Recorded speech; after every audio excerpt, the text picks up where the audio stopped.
Baik, terima kasih Nur Ashikin. Kita jaga kita, tapi kita pun kena jaga kita. Terutama sekali bagi pihak wanita lah.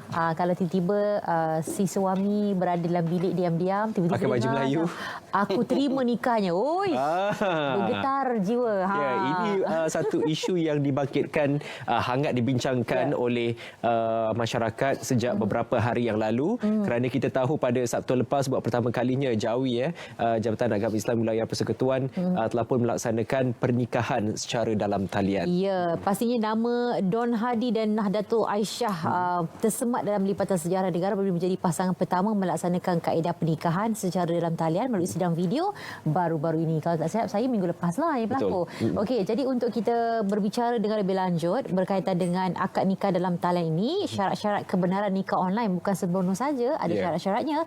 Bersama-sama dengan Tuan Haji Muajib Ismail, Pengarah Jabatan Agama Islam Wilayah Persekutuan. Assalamualaikum. Assalamualaikum warahmatullahi Hani dan juga Andy. Waalaikumsalam. Apa khabar? Sehat, selamat berpuasa. Selamat berpuasa. Alhamdulillah. Alhamdulillah. Baik. Mukadimahnya berkaitan dengan akad nikah secara dalam talian ni kan, bagaimana ia bermula dan bagaimana proses itu dilangsungkan sehinggalah terzahirnya yang pasangan pertama secara online baru-baru ini. Masih Hani dan juga Andy. Bila sebut akad nikah je memang ramai excited lah. Lebih-lebih lagi lelaki lah kan. Jadi bila sebut tentang akad nikah secara sidang video, sebenarnya ianya mula difikirkan oleh kami setelah PKP dikuatkuasakan. Bila fasa yang pertama ada banyak permohonan kerana ada calon-calon yang telah mendapat kebenaran bernikah sebelum PKP.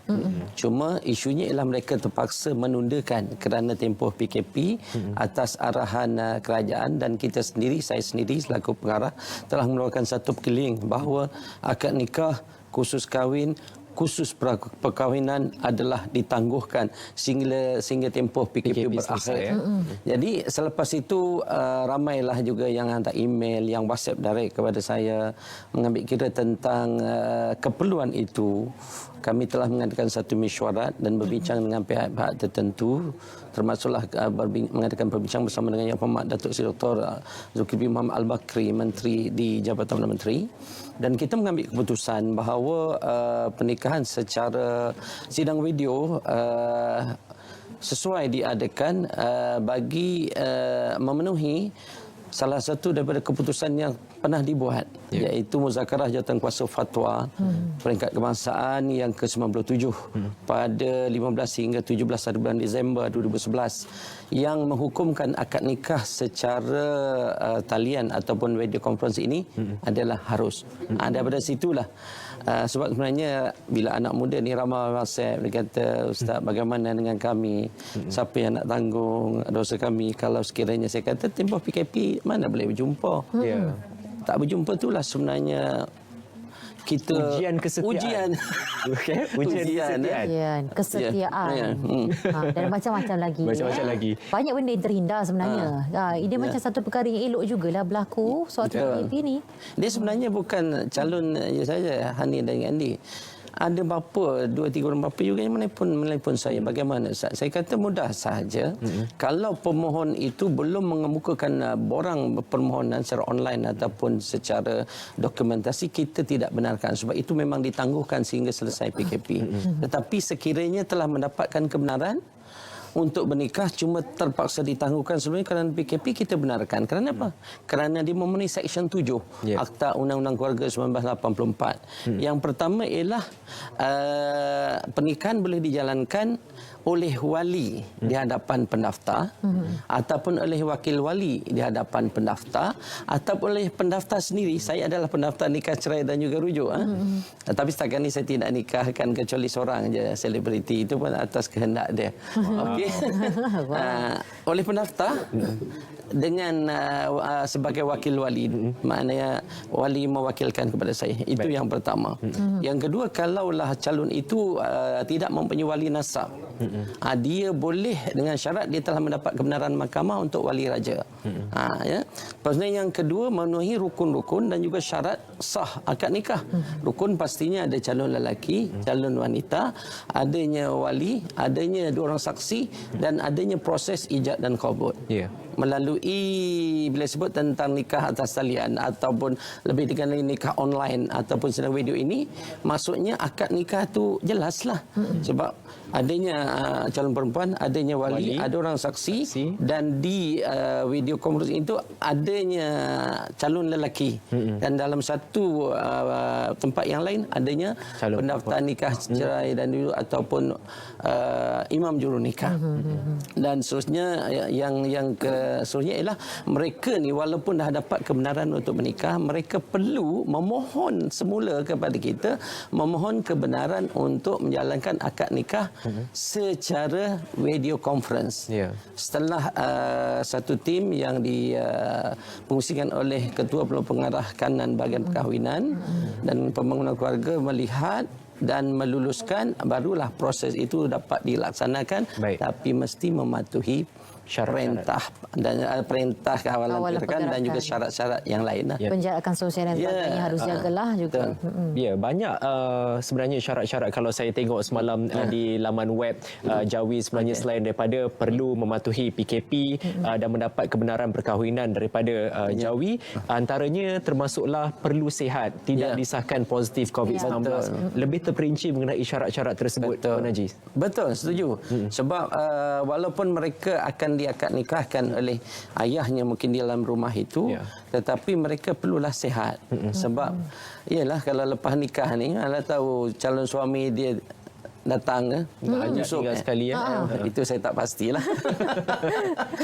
Tapi kita perlulah mematuhi perintah yang telah dikeluarkan oleh kerajaan. Dan apabila hukum telah pun dikeluarkan dan ditentukan oleh Akta 303, Akta Undang-Undang Keluarga dan Persekutuan, ada section dia. Jadi kita kena akur bahawa ini adalah sesuatu yang memang diharuskan dalam muzakarah jawatan kuasa fatwa.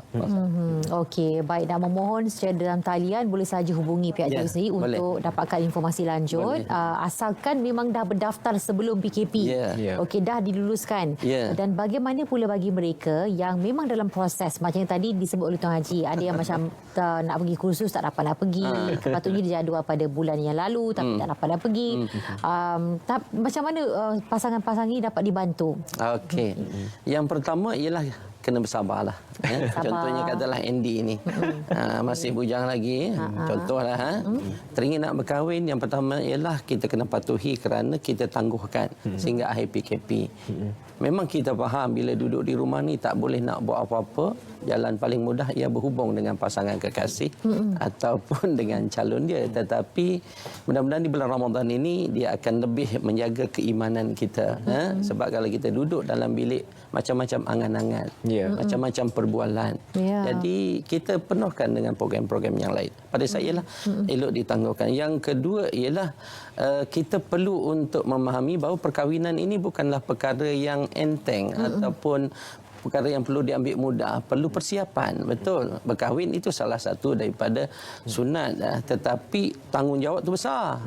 Kalau seorang lelaki Andy nak nikah dengan seorang perempuan, dia perlu sanggup untuk memberikan ataupun membiayai nafkah zahir dan batin. Itu paling penting. Jangan hanya nikah, obehlah nikah. Tidak. Tetapi sebenarnya kalau orang faham tentang tanggungjawab, kadang dia fikir 2-3 kali.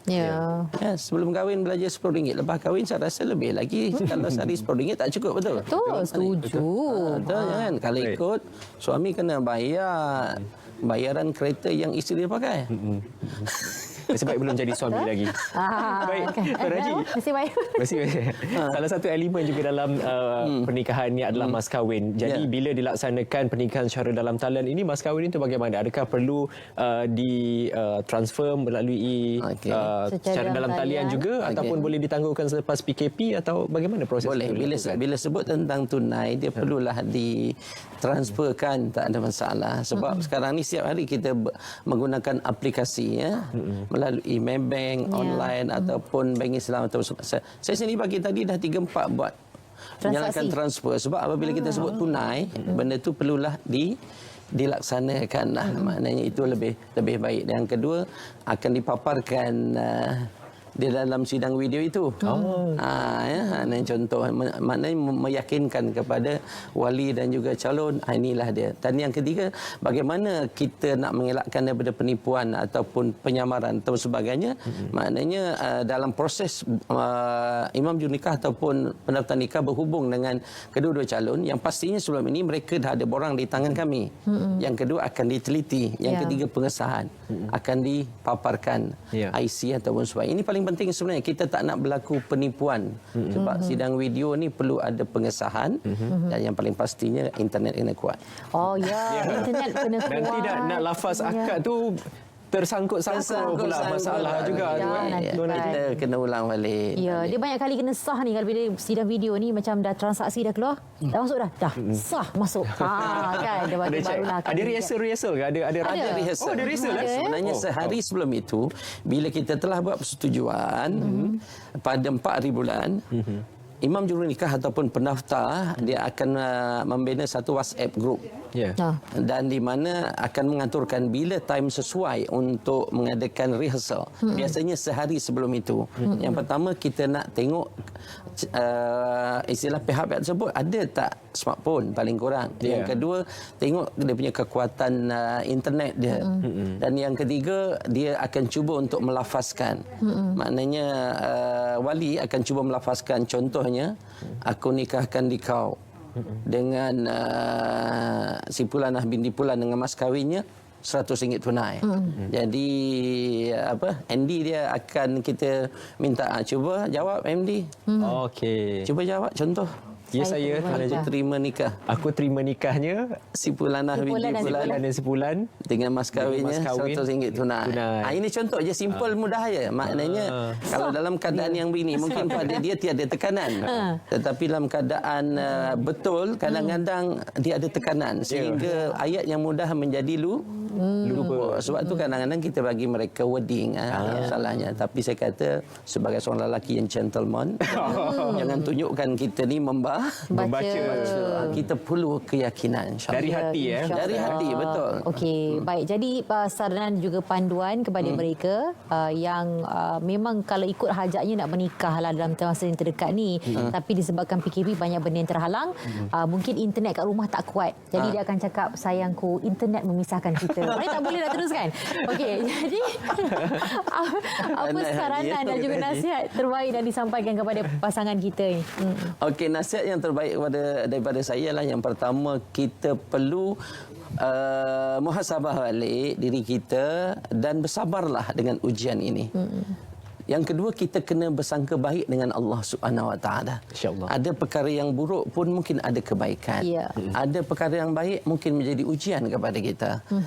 Sebab itulah kita kena berusaha. Yang ketiga, sebagai calon suami, perlu membuat checklist balik sepanjang PKP ni. Aku cukup dah sedia belum? Bersedia belum? Bersedia. Dan kena ingat bahawa Rasulullah pernah bersabda, "Fankihu ma tabalakum minan nisa masna wa thulatha wa ruba' fa in hiftum alla ta'dilu fawahid." Hendaklah kamu nikahi seorang perempuan yang kamu sukai, 2, 3 ataupun 4. Kalau kamu takut untuk berlaku adil, cukuplah 1. Dalam soal keadilan, tanggungjawab seorang suami kepada isteri sebenarnya berat. Tetapi sekarang ramai suami beruntung sebab isteri menerima, sebab orang sekeliling dia banyak membantu suami. Gaji dia, kadang-kadang kereta suami pun dibayar. Tapi pada saya beginilah, seorang lelaki tempoh PKP ni, berfikirlah kalau ikut semak gaji kita, berusahalah untuk kita memenuhi keperluan isteri, dan kalau isteri membantu, bersyukurlah pada Allah Subhanahu Wa Taala. Maknanya kita adalah orang yang beruntung. Betul? InsyaAllah. Bukan senang nak cari isteri yang dengan ikhlas. Abang, gaji saya ni saya bagi sebahagian kepada abang. Subhanallah. Amin. Semoga bakal isteri saya nanti, bakal makmum saya menepati ciri-ciri bermusahabah, bermuhasabah. Dan yang terakhir, kalau boleh izinkan saya, bagi orang yang sudah pun berkahwin, dalam tempoh PKP ni juga kadang-kadang menimbulkan masalah. Maknanya lah kadang-kadang bila tak banyak komunikasi di rumah, tengok muka you, tengok muka saya, tengok muka anak-anak, anak-anak ramai, kadang-kadang menimbulkan keresahan dan masalah. nasihat saya mudah saja. Perkahwinan ini kata orang tu jadikanlah dia menjadi sebuah keluarga yang Bahagia. Kita bahasa anak muda til jannah. Pertama, jannah. keep loving, teruskan mencintai. Ya. Kedua, keep caring, teruskan menjagai. Yeah. Ketiga, keep sharing. Sharing is loving. Sanggup berkongsi Allah kerana cinta. Teruskan berkongsi. Yeah. Keep giving. Teruskan memberi. You give more, you get more. Lepas tu, yang paling penting, keep understand. Teruskan memahami. Dan yang terakhir, keep Yeah. forgiving. Yeah. Teruskan memaafi. 6 ni ada, insya-Allah Andy akan bahagia. InsyaAllah. InsyaAllah. Amin. Amin ya Loving, Rabbal Alamin. Caring. sharing, understanding, caring, apa lagi? Giving and forgiving. Forgiving. Itu yang paling. Kekurangan yang ada ini bukanlah sesuatu yang perlu untuk membataskan kita dengan suami isteri. Betul. Sebaliknya, melengkapi kita sesama suami isteri. Ya, Betul. baik. Kita ucapkan terima kasih. Akad nikah online ni untuk yang kahwin kali pertama Tuan Haji, yang kahwin kali kedua. Macam Yang mana? okey. Terus. Dia gini, kahwin kali kedua dalam konteks poligami. Boleh dia jalankan sekiranya lelaki itu telah mendapat kebenaran daripada mahkamah syariah. Sebelum PKP. Sebelum PKP. Oh, itu Ya, benar. itu dia. Tapi nasihat saya mudah saja. Sebab kalau dah kahwin ini mungkin si khawatiri tidak dapat melaksanakan tanggungjawab dengan baik. Sebab lelaki yang ada 2 isteri, dia kena laksanakan tanggungjawab. Mungkin hari Isnin di sini, hari Selasa di sana, hari Rabu di sini, hari Khamis contoh. Di sana. Jadi lebih baik pada saya tangguhkanlah sehingga akhir PKP jadi tanggungjawab dapat dilaksanakan dengan baik dan sempurna. Betul tak ni? InsyaAllah. Betul. Saya setuju tu. Setuju Bawa sangat perempuan ya. ni agak Ramai wanita yang kat dalam tu lega. Okey, baik. Apa kita ucapkan terima kasih Terima kasih banyak kepada banyak, Tuan Tuan Haji Haji. Mak Ajib Ismail, pengarah Jabatan Agama Islam Gelar Persekutuan bersama kita pada waktu ini. Terima kasih sekali lagi. Nanti boleh datang lagi Haji. Boleh, Kita beri insyaAllah. salam kepada pasangan yang Boleh. sudah berkahwin ya. Okey, baik, kita InsyaAllah. akan beri laluan kepada cerita pagi juga ya. Cerita pagi kita akan ke Bumi Kenyalang, Sarawak untuk berkongsi apa yang menarik dari negeri berkenaan. Silakan Dalini.